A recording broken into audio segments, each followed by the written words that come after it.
আমরা এখন নেপালের পশুপতিনাথ মন্দিরে পুজো দেওয়ার লাইনে দাঁড়িয়ে আছি।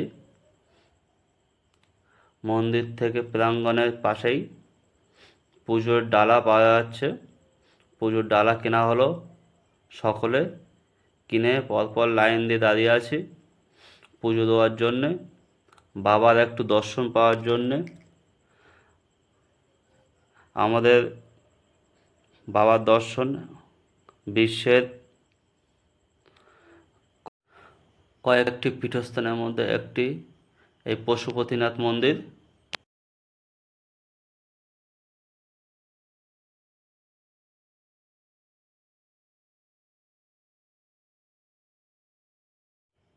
মন্দিরের ভিতরে ক্যামেরা এবং মোবাইল সম্পূর্ণ নিষিদ্ধ, এর জন্য ভিতরে কোনো ছবি তোলা যায়নি।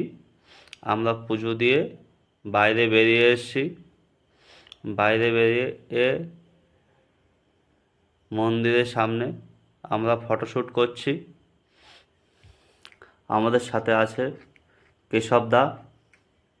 এই যে মন্দিরের প্রথম গেটটা, গেটের বাইরেই বিভিন্ন মন্দির মূর্তি।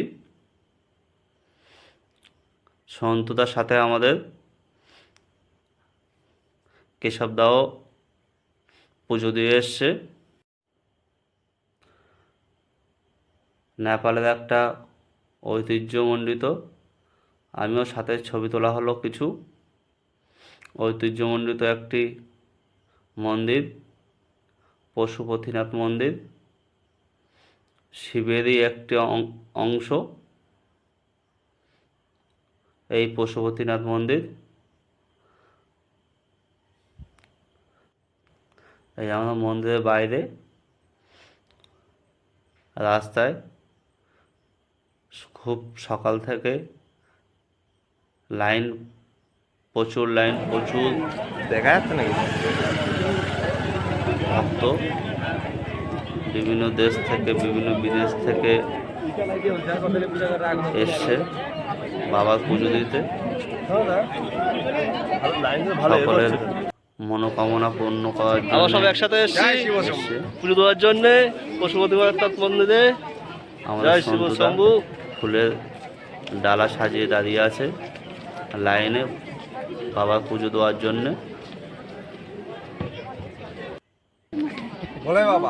তার সাথে কেশবদা আছে, সামনে পরপর লাইন, প্রচুর লম্বা লাইন।